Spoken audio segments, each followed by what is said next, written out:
Tourouchia. On est en route pour la Russie. Cette route, elle a un tout petit peu été freinée pour les Panthères du Gabon par nos amis marocains qui nous ont tenus en échec au stade de Franceville. Un match 0 but partout qui a été jugé ennuyeux pour certains et peut-être aussi énervant pour d'autres. Mais pour l'un d'entre nous qui sommes fans des Panthères du Gabon et puis recordman du nombre de sélections en équipe nationale du Gabon, 132 sélections très exactement, il s'appelle François Amégas et figurez-vous, son dernier match avec l'équipe nationale c'était en 2000, j'avais à peu près quoi 11 ans. Bonjour Monsieur Amégas, bonsoir. Bonsoir. Ça dépend d'où on nous regarde, peut-être en France ou aux USA. Oui. Vous êtes comme nous un tout petit peu déçus par le match des Panthères du Gabon que l'on va débriefer ce soir.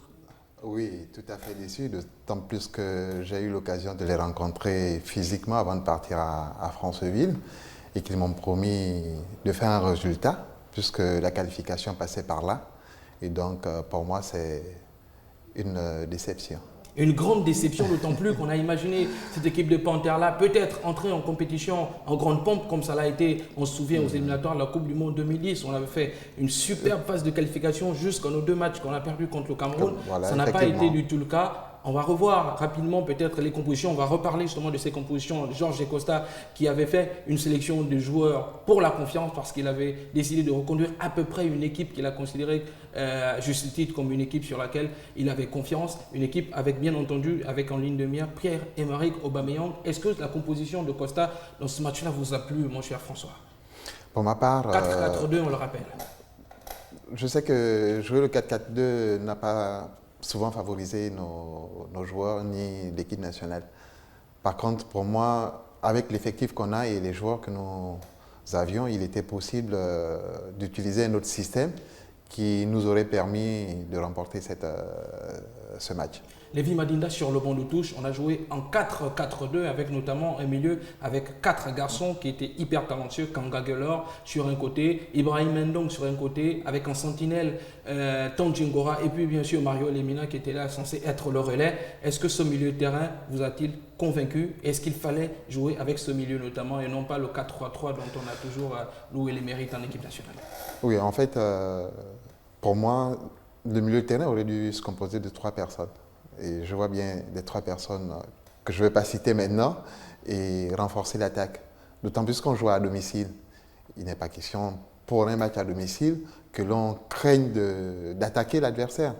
D'autant plus que le Maroc n'est pas une faute de guerre. Et on a souvent eu l'occasion de battre le Maroc à plusieurs reprises ces derniers temps. Sur les 5 dernières rencontres, on a gagné 3 fois, le Maroc en a gagné 2. Et même chez eux à domicile, on a gagné.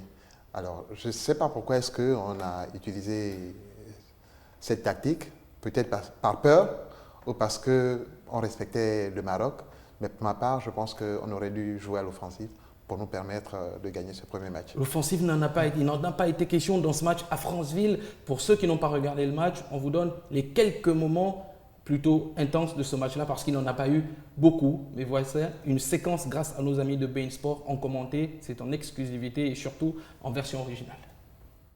C'est parti, le coup d'envoi donné par les Marocains. Avec un premier ballon dans la défense. Avec Amrabat. Il va l'avoir ce ballon. Tanan qui travaille, qui rentre dans la surface de réparation, qui frappe. Premier poteau, c'est pas cadré. Achraf Lazar, le centre vers El Arabi de la tête. Boussoufa, oui tout de suite, qui peut lancer Youssef En-Nesyri dans la surface, la frappe. Oh, ça finit dans le petit filet de Didier Ovono. Ouais, c'est bien frappé, premier poteau, il y avait Dacosta qui s'était jeté. Est-ce que ces rares occasions que l'on a vues, bien sûr, on va revenir sur l'occasion de la 67e minute, peut-être la plus grosse occasion. Est-ce que ce match, en gros, je voulais poser la question au début, est-ce que en gros le match a été plutôt bon dans le contenu et peut-être est-ce que tout est à jeter, mon cher François? Bon, on ne va pas jeter la pierre sur les joueurs. Ils ont pu faire ce qu'ils ont pu faire pendant ce match, mais il faut dire que ce début est timide. Ils n'ont pas su foncer sur l'adversaire et faire la différence quand il le fallait. En première mi-temps notamment. En première mi-temps notamment. J'ai vu l'équipe du Maroc aller de l'avant et ne pas laisser les Gabonais jouer. Alors que nous aussi, on aurait pu faire la même chose, empêcher les Marocains de jouer. et prendre le dessus. Et ça n'a pas été le cas pendant ce match. Quel est le secteur de jeu, à votre avis, qui n'a pas marché le plus? On a vu un Mario Lemina plutôt vraiment timide à l'image de l'ensemble de l'équipe, en première mi-temps notamment. Est-ce que c'est le milieu de terrain qui n'a pas réussi à faire la transition entre la défense et l'attaque, notamment parce que Aubameyang et son ami Evuna étaient sevrés de ballon? Effectivement, quand on regarde le match et quand on analyse compartiment par compartiment, on voit bien que l'attaque n'a pas suffisamment été ravitaillée par le milieu de terrain ou encore par la défense. Et même que les latéraux ne sont pas beaucoup montés et n'ont pas apporté le plus qu'il fallait pour faire monter la mayonnaise et faire gagner l'équipe. Ce qui est vraiment regrettable alors qu'on pouvait le faire. Ce n'est pas une équipe du Maroc aussi sanglante, aussi brillante que l'on a eu en face de nous aujourd'hui. Elle est venue, elle a joué plutôt le match nul, mais elle n'a pas joué pour gagner ce match. Et c'est certainement la tactique que l'entraîneur a mis en place, ne pas attaquer, mais plutôt conserver le ballon, jouer et quelque part tenter de marquer si possible. On va y revenir sur Hervé Renard et sa tactique qui a plutôt bien marché. Il l'a dit en conférence de presse qu'il y avait clairement un plan anti-Aubameyang. Aubameyang, parlons-en justement. Quelle est l'analyse que vous faites de son match avant de revenir pour qu'on le voit en intégralité et en version plutôt originale, son action et l'action la plus percutante à la 67e? Oui, en fait, de connaissant ses capacités, qui ne sont pas à remettre en cause aujourd'hui, il n'a pas fait le match qu'il fallait. Ça, il n'a pas fait le match que tout le monde attendait encore. De lui. Parce que c'est la locomotive, c'est un peu la locomotive, et en plus il est le capitaine de l'équipe. Et c'est le meilleur joueur d'Afrique. Je ne vais pas l'enfoncer. Il a fait ce qu'il a pu faire, mais je sais que les Marocains se sont préparés en conséquence.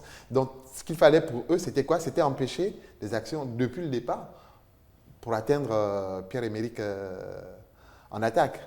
Et donc ça, ils l'ont bien réussi. Ils l'ont bien réussi.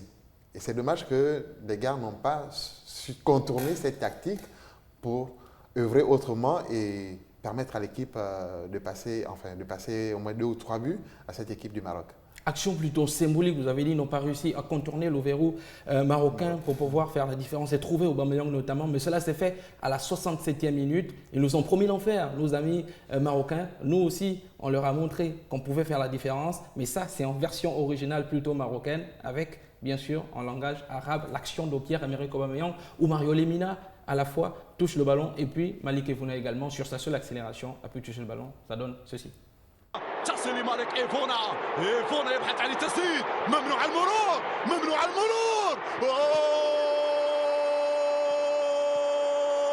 بعد الكرة تدخل خرافي المحمدي تدخل خرافي. C'était l'action la plus sanglante de tout ce match. Pas mal quand même le commentaire enflammé. Oui. Le commentateur a mis un peu du sien pendant cette action qui a failli aboutir au but de Pierre-Emerick. Ça a eu le don de nous réveiller quand même. Le centre n'était pas assez fort pour que Pierre-Emerick frappe assez fort de la tête pour mettre ce ballon dans les filets. L'action aussi a été litigieuse sur les quelques images que l'on a. On a bien sûr, on n'a pas la goal line technology, mais on se rend compte que peut-être le ballon a franchi un tout petit peu la ligne de. Bon, ça c'est à revoir. Ça à revoir. Ouais. Vous avez cru qu'il y a but à ce moment ou pas? Bon, disons que j'y ai cru, mais vu que l'arbitre n'avait pas réagi, ni le juge de touche, ni le juge de ligne, cela voulait dire qu'effectivement il n'y avait pas but à ce moment-là.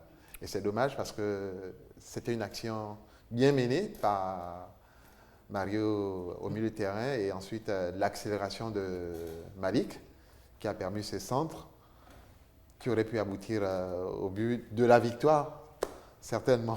La victoire n'en a pas été au bout, parlons-en, donc revenons-en à la tactique. Est-ce qu'à votre avis, il y a eu un défaut tactique? Est-ce qu'il y a remise en cause de Jorge Costa et de son positionnement et bien sûr de son 4-4-2 d'abord et la manière dont il utilise ses joueurs? Pour vous, est-il le fautif de cette contre-performance? Parce que clairement, le Gabon aurait pu faire la différence dans ce match et il manquait quelque chose que moi j'ignore aussi.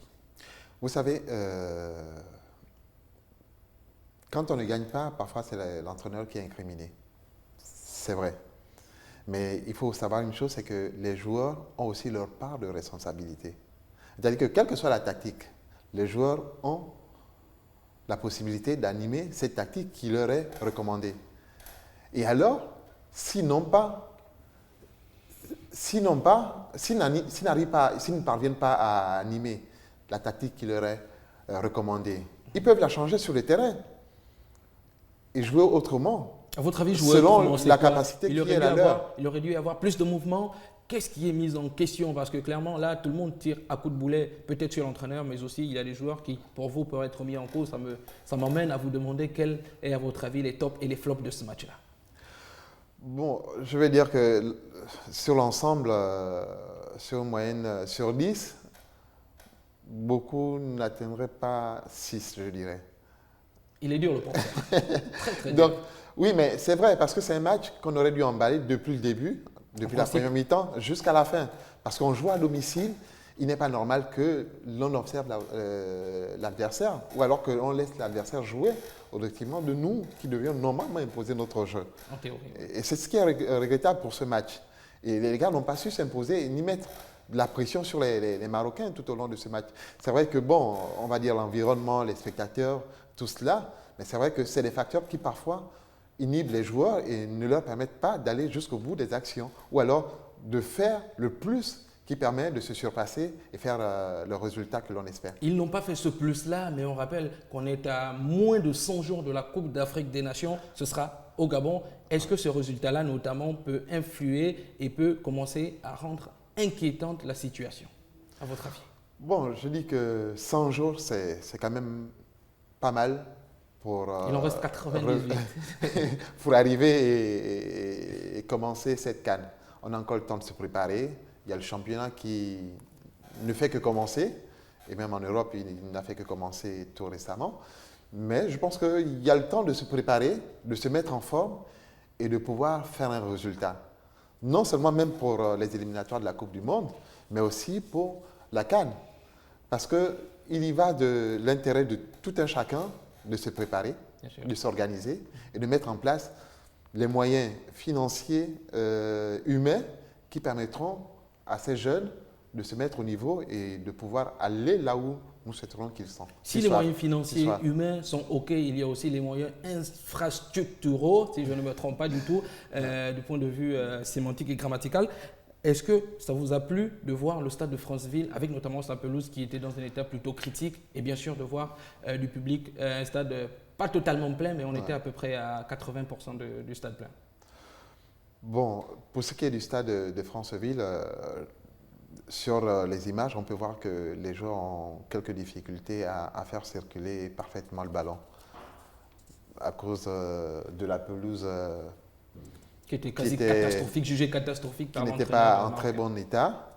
Mais je pense que, connaissant la qualité de nos joueurs et un terrain meilleur que celui-là, ils auraient fait peut-être un peu mieux que ce qu'on a vu cet après-midi, je pense. On espère en tout cas. L'autre fait marquant de ce soir, c'est que la Côte d'Ivoire a réussi à s'imposer face au Mali 3-1, un extraordinaire match que vous pouvez revoir sur les antennes de la Côte d'Ivoire, notamment RTI. La RDC a battu la Libye 4-0, incroyable, avec un doublé de Mbokani qui revenait en sélection. Et puis l'Ouganda, hier, a fait notamment un match nul face au Ghana. Est-ce que ces résultats font peur? Est-ce que le fait que la Côte d'Ivoire ait battu le Mali, ça peut déjà clouer un tout petit peu le soupçon, très rapidement? Pour moi, cela n'augure d'aucun malheur. Ce n'est qu'un début, ce n'est que la première journée. Je pense que, comme les gars l'ont reconnu et dans la discussion que nous avions eue, ils sont conscients qu'il faut absolument gagner tous les matchs à domicile. Il faut et faire la différence à l'extérieur. Il faut les gagner, il faudra notamment gagner les matchs à domicile lors de la CAN. Et le tirage au sort, c'est le 19. On sera ensemble pour commenter ça. Vous venez ou pas? J'espère que je serai là. Génial. Mesdames, Messieurs, merci beaucoup de nous avoir regardés dans ce Road to Russia, émission spéciale. On décortiquait bien entendu, débriefait la rencontre entre le Maroc et le Gabon. Rien n'est perdu. L'espoir continue de naître en nous et on espère que les Panthères seront toujours au sous. Merci beaucoup. Ciao. Bonne soirée. Merci.